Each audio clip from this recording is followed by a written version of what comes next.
জীববিজ্ঞান দ্বিতীয় পত্র অধ্যায় 12 প্রাণী আচরণ। উদ্দীপকের প্রতি সাড়া দেওয়া প্রত্যেক জীবের বৈশিষ্ট্য। বিভিন্ন পরিবেশ ও পরিস্থিতি সাপেক্ষে একটি প্রাণী সাড়া দেয় বা প্রতিক্রিয়াকে প্রাণীর আচরণ বলে। সম্পূর্ণ দেহের সঞ্চারণ বা অংশবিশেষ সঞ্চারণ, দেহভঙ্গি, মুখের ভঙ্গি, স্বর ও উৎপাদন ভঙ্গি, এমনকি বর্ণের পরিবর্তন, গন্ধ সৃষ্টি প্রভৃতি আচরণের অন্তর্গত। জীববিজ্ঞানে যে শাখায় প্রাণীর আচরণ সম্বন্ধে আলোচনা করা হয় তাকে আচরণবিদ্যা বা ইথোলজি এবং গ্রিক ইথোলজি ইথোস আচরণ ও লগোস জ্ঞান বলে। এই অধ্যায়ে বিভিন্ন প্রকৃতির আচরণ পর্যবেক্ষণ, যাচাইকরণ ও প্রাণী আচরণ সম্পর্কিত বিভিন্ন তত্ত্ব নিয়ে আলোচনা করা হয়েছে। অস্ট্রেলিয়া বিজ্ঞানী কার্ল ফন ফ্রিশ এবং কনরেড লরেঞ্জ, ডাচ জীববিজ্ঞানী নিকোলাস টিনবার্গকে ইথোলজির প্রধান স্থপতি হিসেবে গণ্য করা হয়। এই তিনজন বিজ্ঞানী প্রকৃতি পরিবেশে প্রাণীর আচরণের উপর অতি গুরুত্বপূর্ণ প্রবন্ধ প্রকাশ করেন। এজন্য তাদেরকে 1973 সালে শারীরবিজ্ঞান ও মেডিসিনে নোবেল পুরস্কার দেওয়া হয়। আচরণের প্রকৃতি, নেচার অফ বিহেভিয়ার।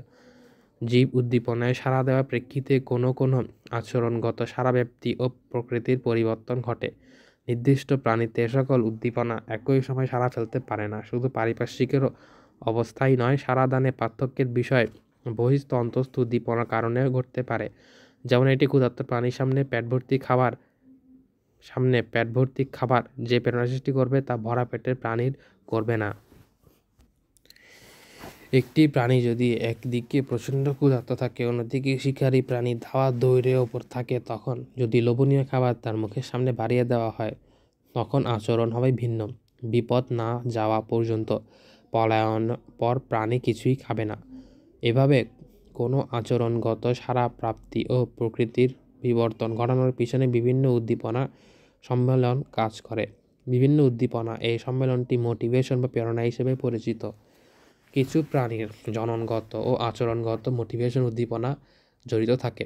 যেমন কোনো প্রজাতির স্ত্রী সদস্যের বছরের নির্দিষ্ট সময় ছাড়া অন্য সময় জননে অংশ নেয় না।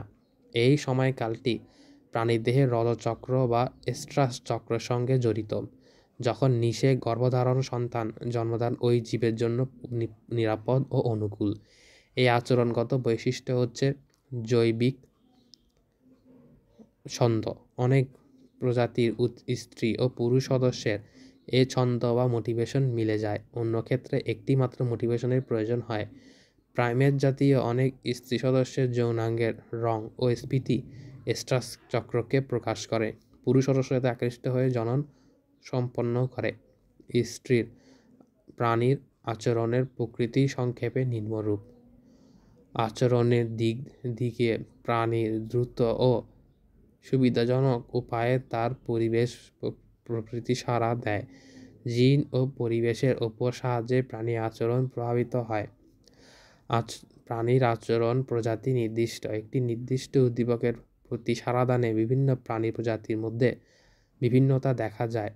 প্রাণীর আচরণে অভিযোজনিক কোনো উদ্দীপনা চিনে তার প্রতি সাড়া দেওয়া প্রত্যেক প্রাণীকে প্রকৃতিতে টিকে থাকার অন্যতম প্রধান উপায়। প্রাণীর কিছু আচরণ চক্রাকারে সংঘটিত হয়।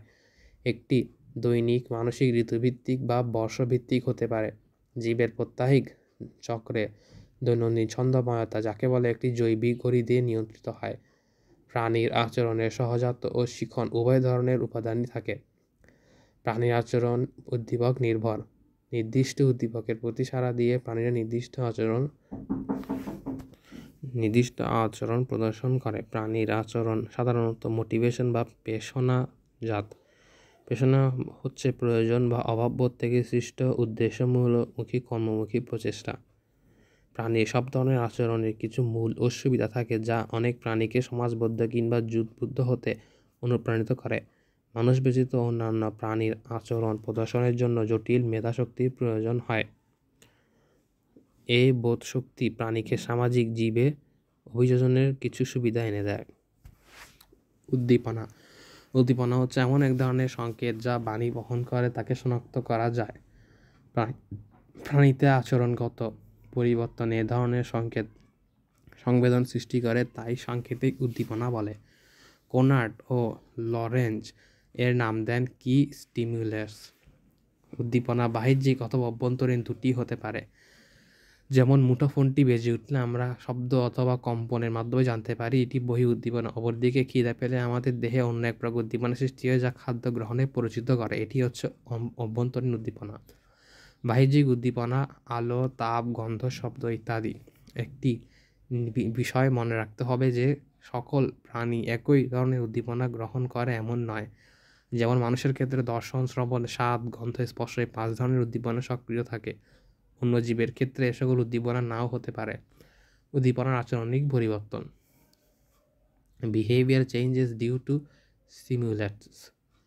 উৎপত্তি ও কাজের ভিত্তিতে সাংকেতিক উদ্দীপনা 3 ধরনের: মোটিভেশন, রিলিজিং এবং টার্মিনেন্ট উদ্দীপনা। মোটিভেশন বা প্রেরণাদায়ক উদ্দীপনা। উদ্দীপনার অভ্যন্তরীণ বা বাহ্যিক হতে পারে। দিনের সময়কাল বেড়ে গেলে পাখির বিচরণ পরিসীমা রক্ষা ও জনন আচরণ প্রভাবিত হয়, এটি বাহ্যিক উদ্দীপনা। অপরদিকে শীতযাপনকালে আহার অন্বেষণে ভয়ঙ্কর বাস্তবতার কথা চিন্তা করে দেহে সঞ্চিত চর্বি থেকে শক্তি আহরণ করার বিষয়টি হচ্ছে অভ্যন্তরীণ উদ্দীপনা। প্রেরণাদায়ক উদ্দীপনা প্রাণীকে এমন তাড়না বা লক্ষ্য, ড্রাইভ অর গোল সরবরাহ করে যাতে প্রাণী দ্বিতীয় সাংকেতিক উদ্দীপনা অর্থাৎ রিলিজিং বা নির্গমন উদ্দীপনা প্রদর্শন নিজেকে প্রস্তুত করতে পারে। রিলিজিং বা নির্গমন উদ্দীপনা। রিলিজিং হচ্ছে একটি সাধারণ উদ্দীপনা। কোনো প্রজাতি এক সদস্য যখন একই প্রজাতির আরেক সদস্যের উদ্দেশ্যে আচরণগত সারার অংশ হিসেবে ক্রমাগত উদ্দীপনার প্রকাশ ঘটায় তখন তাকে রিলিজার বলে। বিখ্যাত আচরণ বিজ্ঞানী লরেন্স সর্বপ্রথম রিলিজ শব্দটি প্রয়োগ করেন এবং আরেকটি পৃথিবী বিখ্যাত বিজ্ঞানী টিনবার্গেন আচরণে এই ভূমিকা নিয়ে ব্যাপক গবেষণা করেন। হ্যারিঙ্গাল খাদ্য গ্রহণ প্রক্রিয়া পর্যবেক্ষণের সময় রিলিজিং কার্যকারিতার বিষয়ে জানা যায়। হ্যারিঙ্গাল যখন শাবকদের জন্য খাবার নিয়ে আসে তখন পিতা মাতার হলদে রঙের নির্ম চোয়ালে অবস্থিত একটি লাল ফোঁটা ঠোকর মেরে মাছ উদ্গীরণের সংকেত দেয়।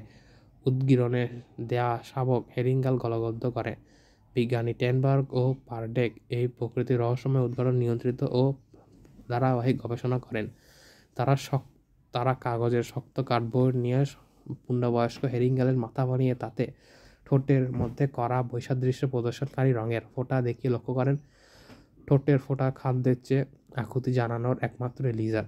শুধু তাই নয়, আরও লক্ষ্য করেন যে পূর্ণবয়স্ক ঠোঁটে একটি মাত্র ফোঁটার বদলে তাদের তৈরি একটি দণ্ডের মধ্যে 2-3টি আড়ি দাগ দিয়ে শ্রাবকের চোখের সামনে ধরলে সেটাও আরও বেশি ঠকাতে থাকে। টার্মিনেটিং বা সমাপ্তি উদ্দীপনা। যেই উদ্দীপনা আচরণগত সারা সমাপ্তি ঘটে তাকে টার্মিনেটিং উদ্দীপনা বলে।